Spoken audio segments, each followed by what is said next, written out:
हरि हरि हरि।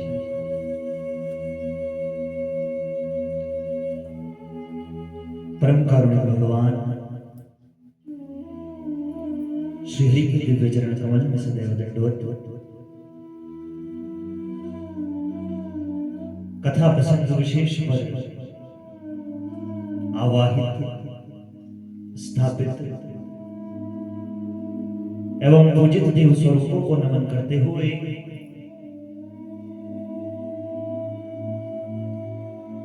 भगवान श्रीमन नारायण के वांगमयी वाणीमयी शब्दाकार अक्षराकार स्वरूप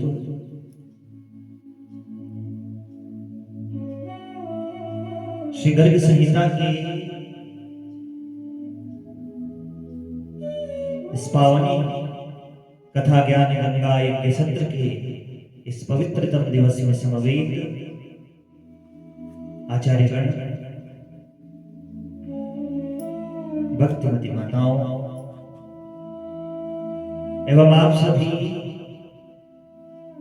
भागवत चरणानुरागी बंधुओं का व्यासपीठ से हार्दिक मंगलाशासन करते हुए आप सबको अनंत कोटि आशीर्वाद प्रदान करते हुए आप सबके हृदय में विराजमान भगवान श्रीमन नारायण की, भगवान केशव की आह्लादिनी शक्ति मां राधिका के चरणों में साष्टांग दंडवत नमन करते हुए आप सभी को हर हर महादेव, जय माता दी, जय श्री कृष्ण, जय श्रीमन नारायण। बड़ा ही पावनी आज की कथा का यह दिवस, और जैसा कि आप सब जानते हैं कि विगत एक मास से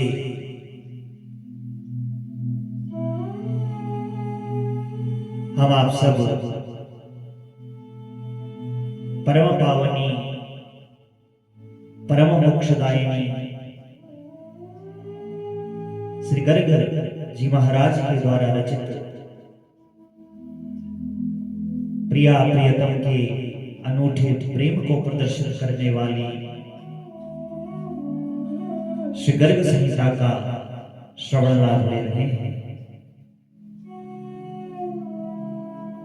आज का कथानक भाव बड़ा ही प्यारा, भगवान श्री कृष्ण का रुक्मणी के साथ विवाह। बड़ा ही पवित्रतम बंधुओं ये आख्यान आज की कथा में हम सुनने का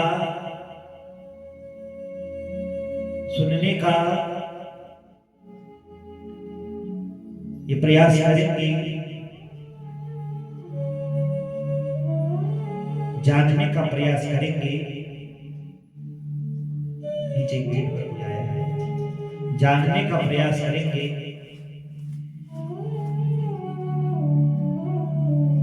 कि किस प्रकार से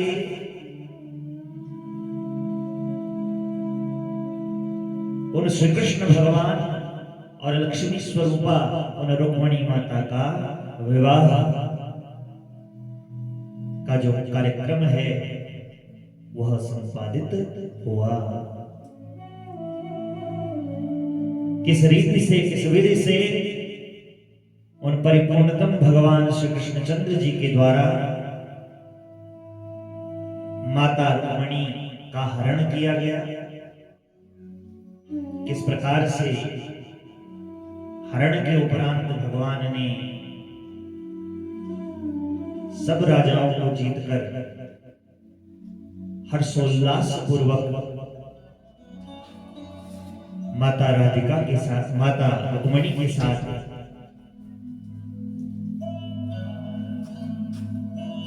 उस नगर में अर्थात अपने परम पावनी द्वारका में प्रवेश किया।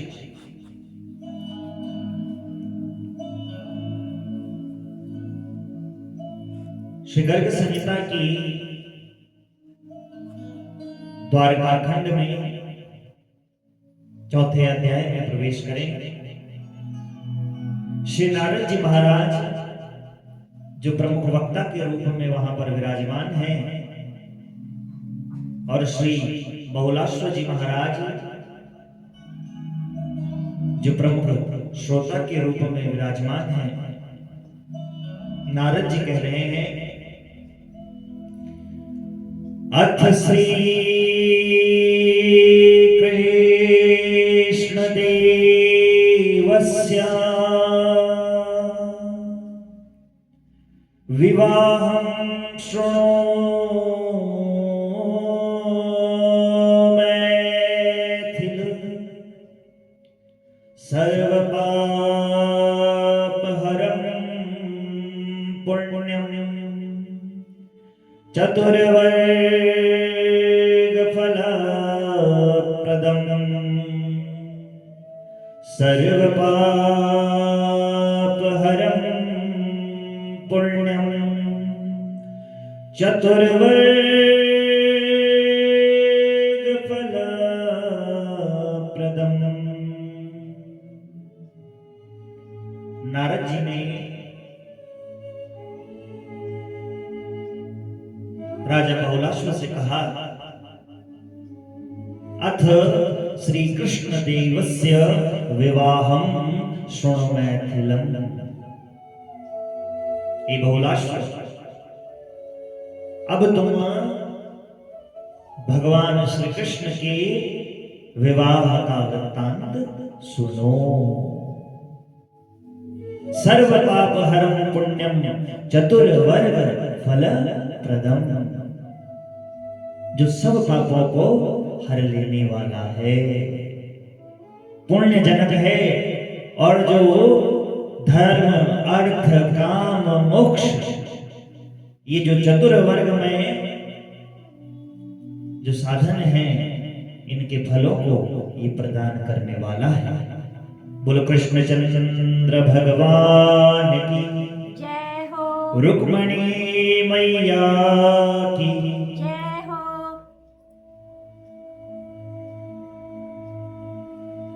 ये बहुलाश्व प्रिय राजा, आज तुमको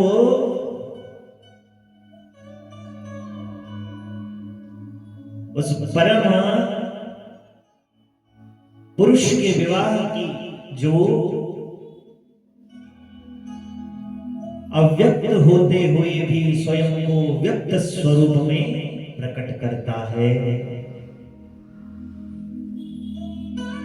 निर्गुण होते हुए भी स्वयं को सगुण रूप में प्रकट करता है, निराकार होते हुए भी स्वयं को आकार में अर्थात साकार स्वरूप से प्रदर्शित करता है। या यूं कहें, मानवों सी लीला करने के लिए ही जिसने यहां अवतरण धारण किया है, ऐसे वे परिपूर्णतम भगवान श्री कृष्ण और जिनका विवाह माता रुक्मणी के साथ हुआ, ये आख्यान, ये कथा जब जीव के कर्ण रंध्रों के माध्यम से, कानों के माध्यम से उसके हृदय पटल पर प्रविष्ट होती है, उसके हृदय में घुसती है, तो निश्चित रूप से कलि का जो प्रभाव, कलयुग का जो प्रभाव, पाप ताप, आध्यात्मिक आदि दैविक आदि भौतिक, मनसा वाचा कर्मणा, ये सब प्रकार के जो पाप और ताप हैं, ये अपने आप लगित हो जाते हैं।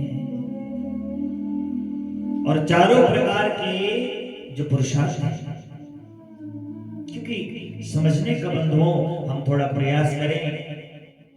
हम जीवों ने कोई भी प्राणी क्यों ना हो इस धरा पर क्यों आया है, कुछ न कुछ पुरुषार्थ करने के लिए। और चार प्रकार के ही पुरुषार्थ उन पर ब्रह्म के द्वारा इंगित किए गए हैं, जिनमें क्रमशः धर्म, अर्थ, काम और अंत में मोक्ष। इन चारों पुरुषार्थों को ही मानव और अन्यान्य निम्न से लेकर निम्नतर जो प्राणी है, अन्यान्य योनियों में जो प्राणी भटक रहे हैं, इन चारों पुरुषार्थों को वे संपादित अपनी अपनी बुद्धि, अपनी अपनी योनियों की जो स्थिति है, चेतना का जो स्तर है, पर ब्रह्म परमात्मा श्री कृष्ण चंद्र भगवान की जो उन पर कृपा है, उस रीति से उसका निर्वहन करते हैं। तो मानो एक तरह से इस वाक्य से हमें समझना चाहिए बंधुओं कि नारद जी महाराज घोषणा कर रहे हैं, बड़ी डिंडिम घोषणा कर रहे हैं, बड़ी सार्वभौमिक घोषणा इस कथानक के द्वारा करना चाहते हैं। सर्व पाप हरम पुण्यम चतुर्वर्ग फल प्रदम, कि जो भी श्रद्धा और भाव के साथ इस विवाह की कथा का श्रवण लाभ लेगा, सब पापों से, सब तापों से, सब दुखों से, चाहे शारीरिक हो मानसिक हो, उसकी निवृत्ति संभव है। और चारों प्रकार के, एक नहीं दो नहीं तीन नहीं, वरन चारों प्रकार के पुरुषार्थ की सिद्धि उसे प्राप्त हो जाएगी। अब कथा में वे प्रवेश करते हैं कि विवाह कैसे होता है, कौन है ये रुक्मणी, इसके विषय में जानिए।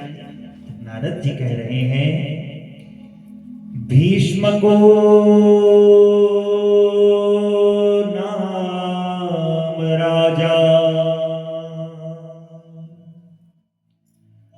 भूविद भेष प्रतापवान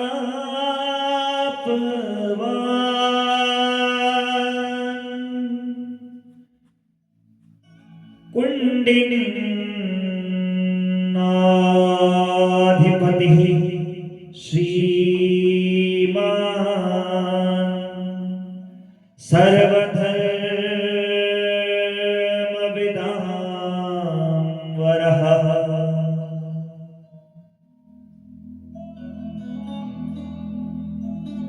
भीष्म को नाम राजा। भीष्मक नाम के एक बड़े ही प्रतापी राजा थे। बड़े गौर से आप श्रवण लाभ लें, बड़ी चाव से, बड़ी रुचि से बंधुओं, क्योंकि भाग्योदयेन बहुजन समर्जिते सत्संगम जलवतो पुरुषो यदावे। कई जन्मों के जब भाग्योदय हो जाते हैं तब सत्संग का लाभ होता है, तब भगवान केशव की, भगवान श्री हरि की, भगवान श्रीमन नारायण की, भगवान शिव की, माता दुर्गा की ये जो कथाएं हैं, इनका श्रवण करने का अधिकारी मानव बन पाता है। बड़े ध्यान से आप श्रवण करें कि भीष्मक नाम से प्रसिद्ध एक प्रतापी राजा थे और कुंडिनाधिपति श्रीमान। कुंडिनपुर के वे स्वामी थे, श्री संपन्न है, श्रीमान अर्थात श्री संपन्न है, राज्य वैभव धन धान्य से संपन्न है, संपूर्ण धर्मवेत्ताओं में वे श्रेष्ठ हैं। और हो भी क्यों ना, स्वयं क्योंकि नाम से ही भीष्म।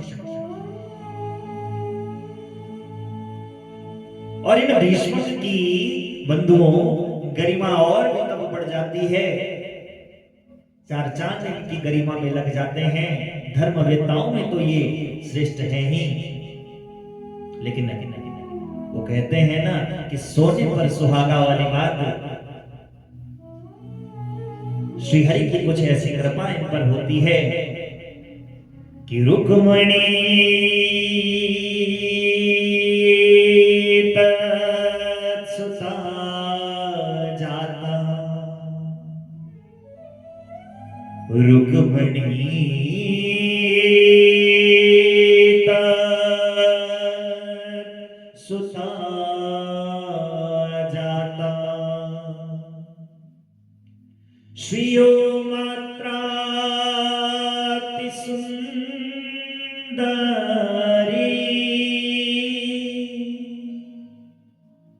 कोटि चंद्र प्रतीकाशा, गुणभूषण भूषिता।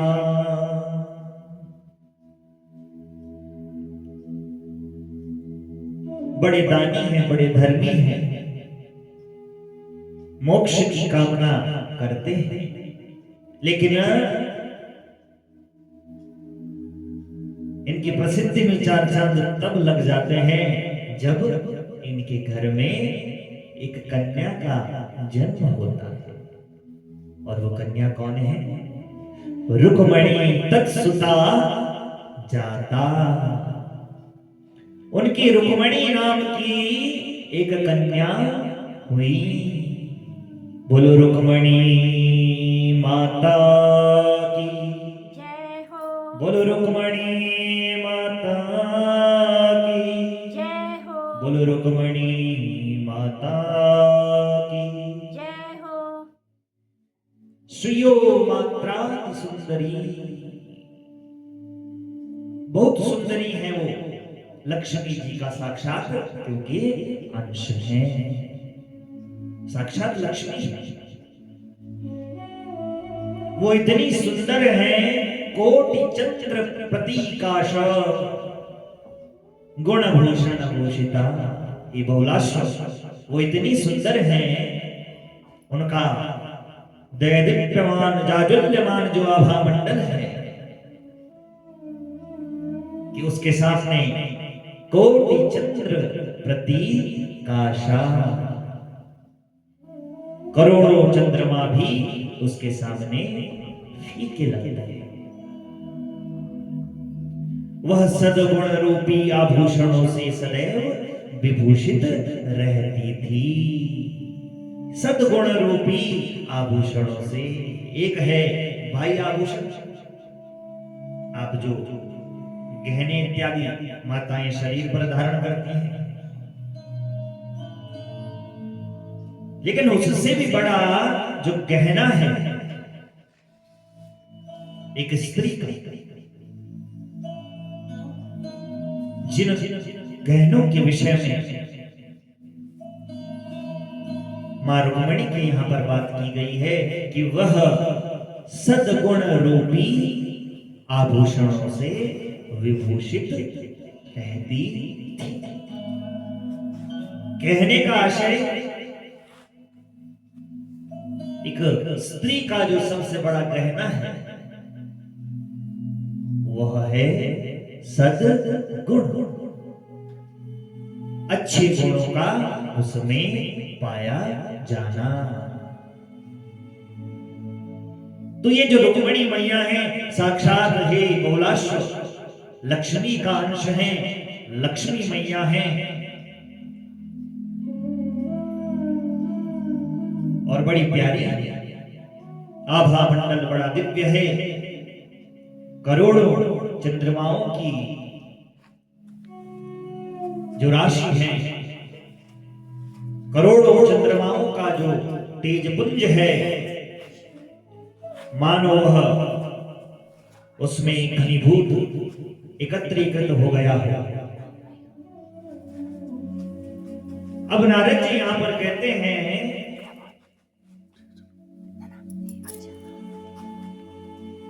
नारद जी यहां पर कहते हैं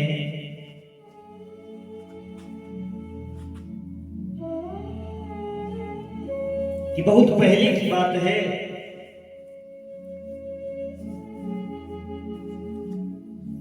एक बार मैं नारद विदर्भ देश के राजा या कुंडिनपुर के राजा उन भीष्मक के राज दरबार में गया,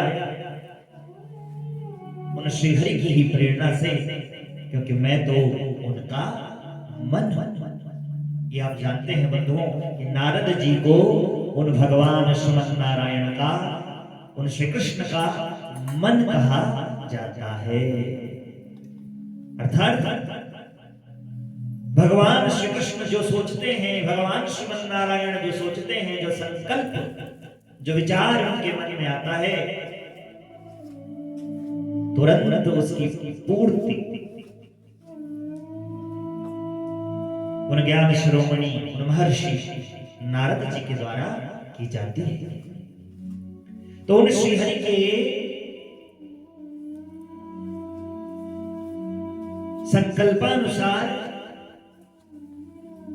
मैं नारद एक दिन विदर्भ देश के राजा भीष्मक की राजसभा में पहुंचा और वहां मैंने भगवान श्री कृष्ण के गुणों का वर्णन किया कि कैसे हैं वे भगवान श्री कृष्ण। और मैंने गाया वरहा पीडम नटवर वपुः कर्णियो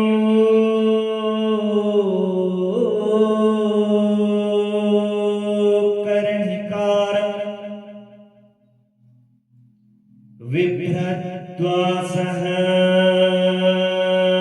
कनककपिशं वैजयन्तीं च मालां रन्ध्रान्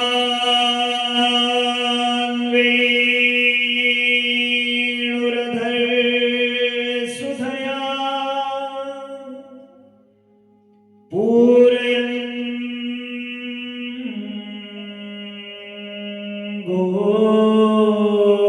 गोपवृन्दे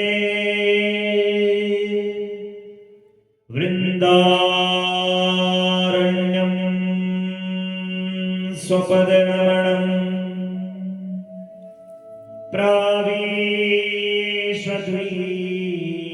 प्रावेशद्वीतकीर्तिः। ये बहुलाश्व मैंने कुछ इस तरह से उन केशव, उन अच्युत, उन ऋषिकेश भगवान की जो प्रतिमूर्ति है, जो स्वरूप है, उसका वर्णन राजा भीष्मक के सामने किया। वरहा पीडम नटवर वपुः कर्णयो कर्णिका, एक नट की भांति जो वेश धारण किए हैं, मयूर पिच्छ जिनके सिर पर मोर का पंख शोभायमान है, विभ्रद्वासा कनककपिशं वैजयन्तीं च मालां, वैजयंती माला जिनके गले में सुशोभित है, अधरों पर मुरली, वंशी जिनका मान बढ़ा रही है, शोभा बढ़ा रही है, गले में श्रीवत्स का चिन्ह, ऐसे वे श्री कृष्ण भगवान। तो जब ये बहुलाश्व इस प्रकार का जो वर्णन, इस प्रकार की रूप निधि का, जो लावण्यता का जो रूप वर्णन मैंने वहां पर किया,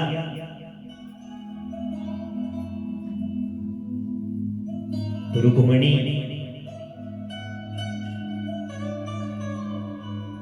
मानो अपने आप उसी क्षण उन श्रीहरि के, उन श्री केशव के उस रूप में स्वयं को विलीन कर गई। मानो उन्होंने स्वयं को उस स्वरूप में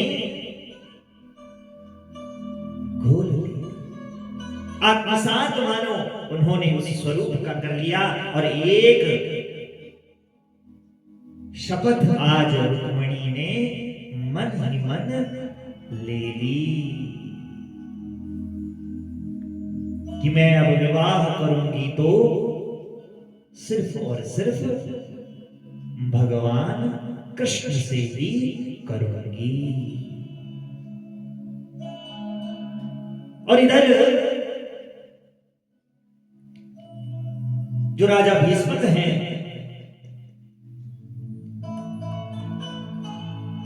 वे भी भगवान केशव के पराक्रम को जानते थे, क्योंकि धर्मवेत्ताओं में श्रेष्ठ जो थे, साक्षात लक्ष्मी के अंशज रुक्मिणी के पिता जो ठहरे, उन्होंने भी मन में संकल्प कर लिया था अपनी इस पुत्री को जब ब्याहूंगा तो सिर्फ और सिर्फ श्री कृष्ण को ही ब्याहूंगा। लेकिन यहां पर ये जो भीष्मक राजा है, इनका जो पुत्र है युवराज, जो सबसे बड़ा इनका बेटा है, रुक रुक रुक युवराजसस्तो रुक्मिं तं निवार्य प्रयत्नतः कृष्ण शत्रुं महावीरं शिशुपाल ममन्यत। जो युवराज रुक्मी है वह भगवान श्री कृष्ण को बिल्कुल भी पसंद नहीं करता था, और उसने यत्न पूर्वक प्रयत्न पूर्वक भगवान के साथ रुक्मिणी का जो विवाह करने की इच्छा उनके पिता की थी, अर्थात भीष्मक जी की थी, उनको रोक। और जो शिशुपाल है उसके साथ रुक्मिणी का विवाह करने की ठानी।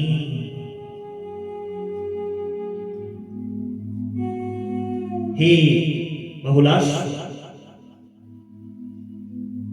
इससे भीष्मक कुमारी और रुक्मिणी बड़ी परेशान थी, बड़ी चिंतित थी। भीष्मक स्वयं बड़े चिंतित थे, क्योंकि वे शिशुपाल के साथ अपनी बेटी का विवाह नहीं चाहते थे।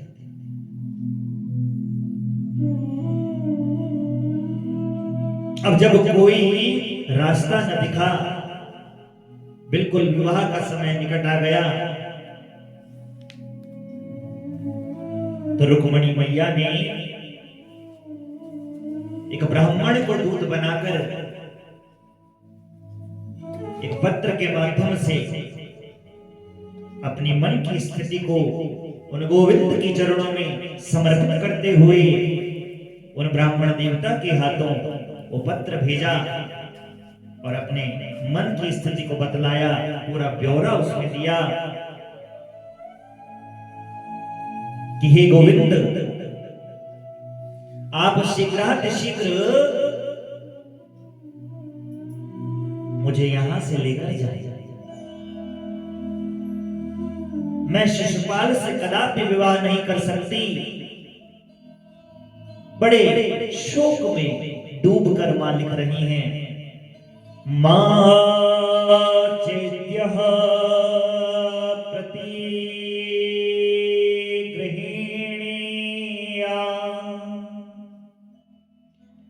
यथा सिंह बलिं मृगः कथं त्वामुत्थितः वहे दुर्गे स्थिता मिते च तक्षणो।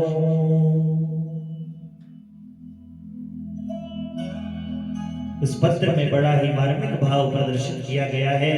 हे केशव, हे गोविंद, यदि चेदिराज शिशुपाल ने मेरा हाथ पकड़ लिया, अर्थात मेरा विवाह यदि उसके साथ हो गया, तो ये समझ लेना चाहिए कि सिंह के लिए नियत किया गया बलि का जो भाग था, उसे कोई मृग, कुत्ता, बिल्ली, ये जो निम्न कोटि के जीव हैं, उसे उठा ले गया।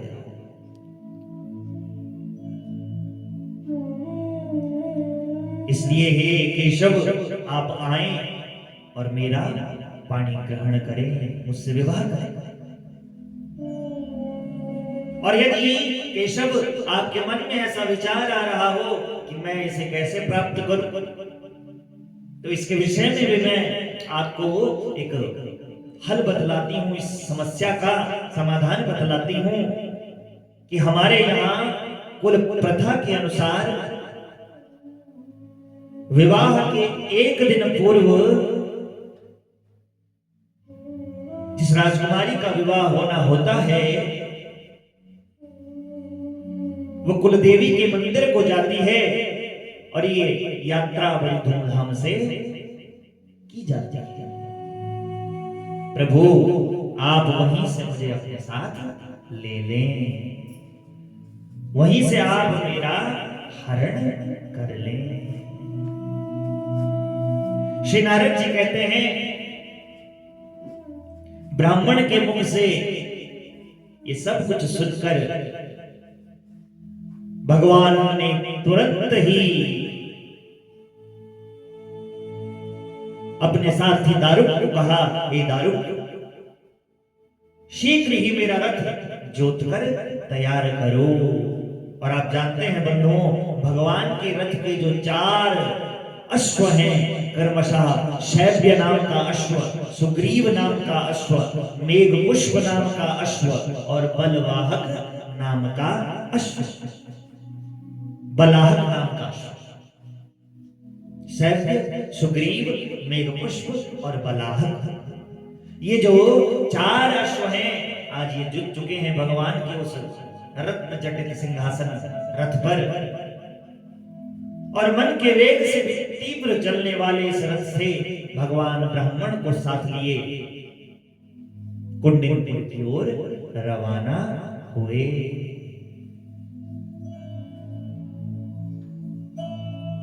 शिशुपाल को अपनी कन्या देने के लिए उद्यत हुए जो भीष्मक है राजा, रत्न मंडप में वैवाहिक सामग्री का संचय करवाने लगे। हालांकि मन नहीं है उनका, लेकिन क्या व्यवस्था, रुक्मी जो बड़ा बेटा है उनका, युवराज है, उसके कहने पर उसका मना भी नहीं कर सकते, उसकी बात को टाल भी नहीं सकते।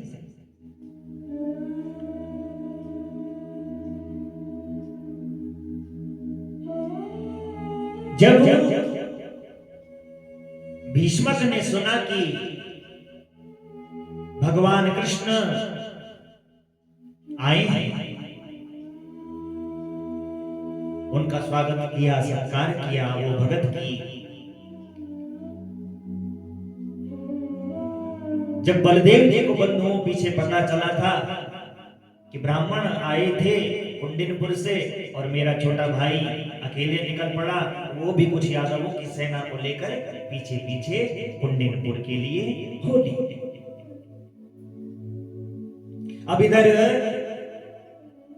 प्रातः काल का समय, रुक्मणी जी मंदिर की ओर प्रस्थान कर रही हैं।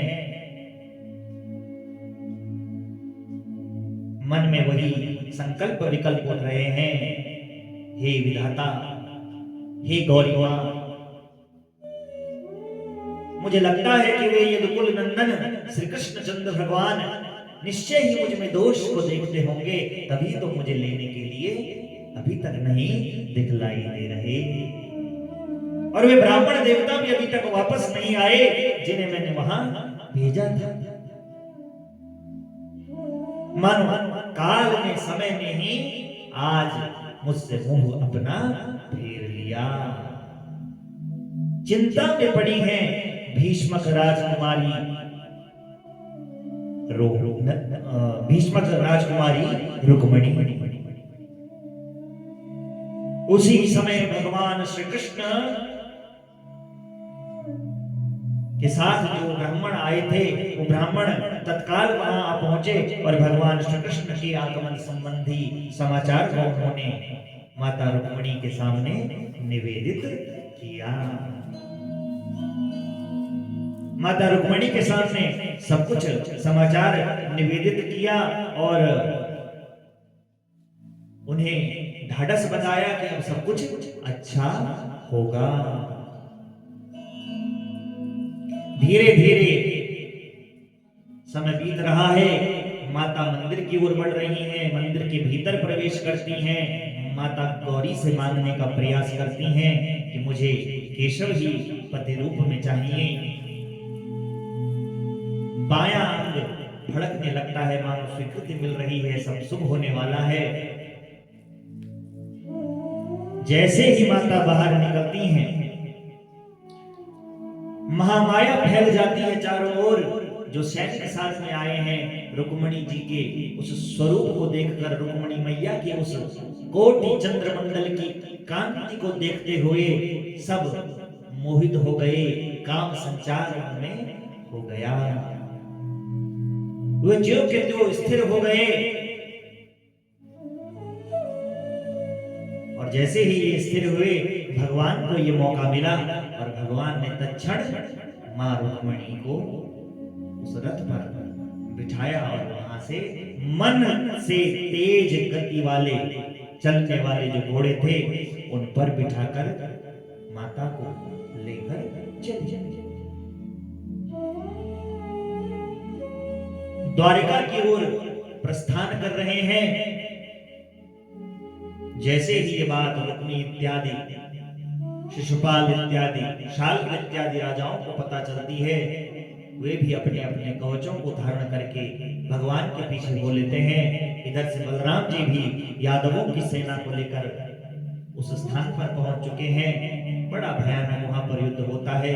भगवान ने रुक्मी की सारी सेना को परास्त करके मारने के लिए जैसे ही उद्यत हुए तो माता रुक्मिणी भगवान के चरणों में गिर गई। हे प्रभु, ये कार्य आपको शोभा नहीं देता क्योंकि ये मेरा भाई है।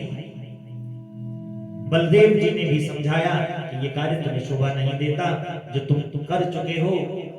कौन सा कार्य? जब रुक्मिणी ने ना बोला कि मत मारो तो भगवान ने मूंछ और केशों को आधा आधा मुंड दिया। किसके? रुक्मिणी की।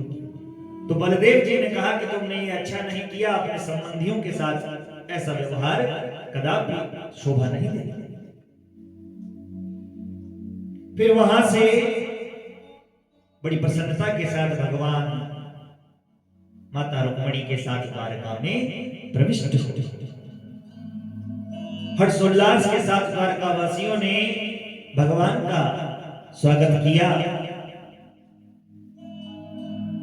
एक नई महल का निर्माण भगवान ने मैया के लिए करवाया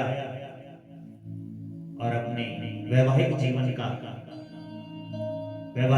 में पदार्पण भगवान ने प्रारंभ किया। बोलो कृष्ण चंद्र भगवान की, राधिका माता की, रुक्मिणी मैया की जय हो। और जो रुक्मी भगवान के हाथों से परास्त हुआ था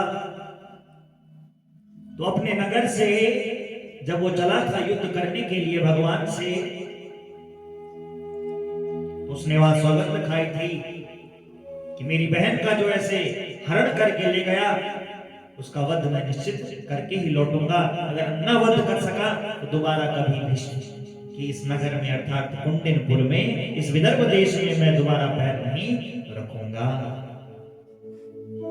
अब जब नहीं कर पाता उस कर्म को, तो वापस अपने देश को अब रुक भी नहीं गया और भोजकट नाम की उसने एक नगरी बसाई। अब उसी में उसका निवास हुआ। आज का भाव, आज का जो कथा प्रसंग बंधुओं हम आप सब ने श्रवण लाभ लिया, ये जो बड़ा पावनी कथानक भाव है, नारद जी कह रहे हैं भीष्मी विवाहस्य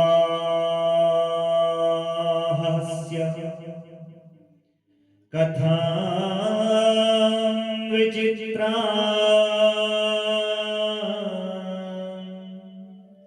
शृणोति या श्रावयते च भक्त्या इहैव भक्तो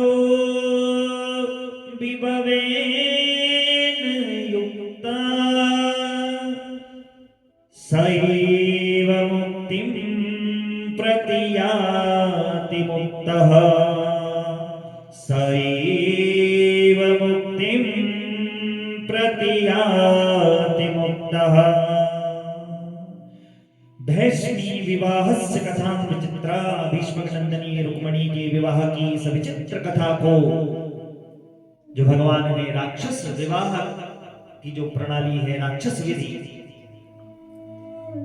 उस क्रम के अनुसार जो भगवान ने पाणी ग्रहण किया, तो ही बहुलाश्व रुक्मणी के विवाह की इस विचित्र कथा को जो भक्तिभाव से सुनता है, श्रृणोति या श्रावयते च भक्त्या, सुनाता है या सुनता है, इहैव भक्तो विभवेन युक्ता, वह भक्त इस लोक में भी वैभव से सा एव मुक्तिं प्रातियाति मुक्ता, इस लोक में वैभव से संपन्न और मृत्यु के उपरांत मोक्ष का भागी वो होता है।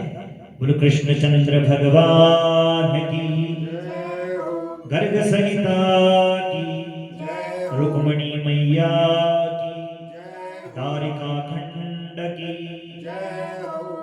पितृदेवताओं की। तो आज हमने कथानक भाव में श्रवण लाभ किया बंधुओं, रुक्मणी मैया के साथ भगवान का राक्षस विधि के अनुसार विवाह का प्रक्रम पाणी ग्रहण संस्कार